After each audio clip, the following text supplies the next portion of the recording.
Didn't see anybody in front of me. I screamed, I think. I'm not sure what I did, to be honest. I'm not sure if I screamed or what. Because it just happened too quick. She came down here, she put a jumper snag on some wire and it cut her jumper and it also cut her stomach. From the time he grabbed my arm, I didn't remember. Still, from that day till this, know how he got me from there to those steps. He dragged her down here, pushed her down onto these steps here. She was lying here and he was above her. He was a big man. She put up a fight and was screaming and shouting, trying to push him off. But he was too heavy, she couldn't push him off. She was scratching his face and his neck, and he also possibly got cut by the wire that's here. He then held her down and raped her. I thought he was going to kill me. I didn't think I was going to come back out of there. And all I kept thinking was of my kids. And I left it. Just was running down the street, but I heard him shout. Where are you? He's a white male who's about 45 to 50 years old, stocky build. Described like a builder because he's quite muscly. He's got boxer-type nose and that is flat. And the victim was quite distinctive about the smell. You know what somebody on the building site smells like? Dirt and sweat. It's a violent attack. It's a stranger attack. She didn't know what was happening. She didn't know the guy. He pulled her off the street and he used a lot of force on her. I want him caught. Because I want him to look me in the face. And he won't be able to do that. There's DNA, so it's easy to eliminate people. Just give us likely names. 0500 600 600 or 020 8733 4465. Let me bring you up to date with what we've heard so far on the disappearance of Danielle Jones. We've had a large number of calls. I mean, it looks like well over 100 here in the studio. How many have you had altogether, Dave? I think we've had closer to 200. Certainly the incident room in Essex has been as busy as it has been in here. Lots and lots of callers. People trying to help, but from what I've seen, really, frankly, disappointing in what you've got. I think the response and the help we're being offered is tremendous. What we're receiving is reports of sightings all over the country and some in Europe. Now, I quite honestly don't think that's Danielle. We're also getting calls about pieces of school uniform discarded in and around the Thurrock area. They're really helpful. I'll have search officers out there to try and find where that uniform is, recover it and see if that's any assistance at all. What I'd also ask is this weekend, if you're out, if you go for a walk with a dog, if you go for a walk in the countryside around Thurrock, keep your eyes open in the future. Tell us of anything you find and let us follow that up and see if that assists at all. And of course, if either Danielle confided or if the offender confided in someone, we wouldn't have expected them necessarily to ring up in the first few moments of the programme. No, anyway. I wouldn't. I certainly think that there might be people, some of the friends who've been confided in, who are in a difficult situation now. They might be sitting with their parents and they simply can't make a call. We're expecting calls over the next two or 3 days, 2 or 3 weeks. Phone us as soon as you can. Give us any information you've got at the earliest opportunity. The calls we've had this evening have been superb. I want some more calls. Focus them in on a piece of information that can help us. Peter, let's hope you get them. Thank you very much indeed. Thank you. Next month we're going to blow our own trumpet a bit. Well, really, it's your trumpet, as it's your calls that last year helped solve dozens of crimes. Come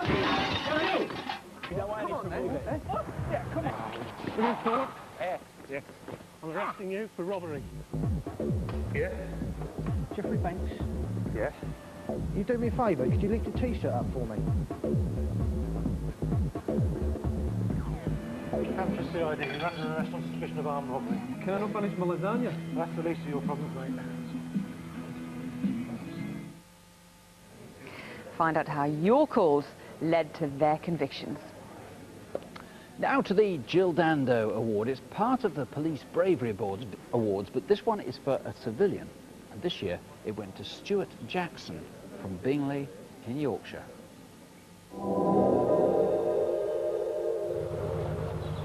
That particular Sunday was a very nice day to take myself off for a walk.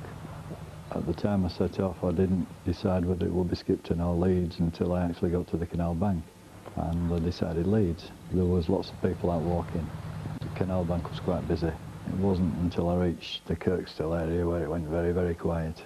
That area is eerie because the canal bank takes you past the Kirkstall power station. And as you're walking, you're suddenly aware that there's no more birds singing, and you can hear the power from the electricity pylons or whatever they are. You can hear it buzzing as you're walking along the canal bank, so it gives it an eerie feel to it. The first thing I heard was a scream.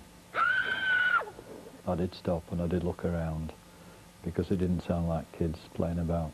It sounded serious.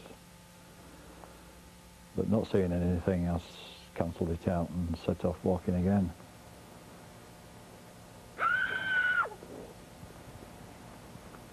What are you doing?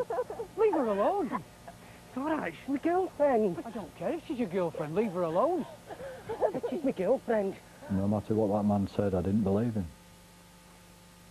It was a girl's face. It was her eyes, face, fear. I was quite aware he was younger than me, and I'm not a fighting person, so I didn't want a confrontation, but I did want the incident stopping. Let go of her. Just had an argument. I don't care about that now. Leave her alone. Leave her alone. I said she's my girlfriend. I don't care. I'm not going, love. No, leave her alone. I said leave her alone. Let her go. Come here, love. He was very calm and insisted on this being an argument to the time of him leaving. It didn't seem like his girlfriend. There was too much distress there, too many tears. You just want to stop the distress, offer some help. I can't understand people walking away. I really can't. If Stuart hadn't come along, then he would have raped me. He was about to rape me. The girl was walking along this footpath. It was a sunny day, the first nice day of that year. She was approached by a man who started talking to her. Then he grabbed her and very violently dragged her up here where he attacked her. Now it's clear to me that he intended to rape her, and bearing in mind he had a knife, it could have been so much worse. Stuart showed great courage in approaching them in the first place. He was not to be fobbed off. He stood his ground. Had Stuart not intervened, then I dread to think what would have happened. I've not had much contact with her. I've only seen her twice since the incident.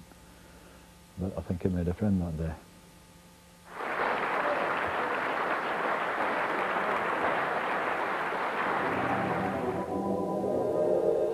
The offender was found, and Dean Liner has been convicted of a whole series of sex offences and has been sentenced to 2 life imprisonments.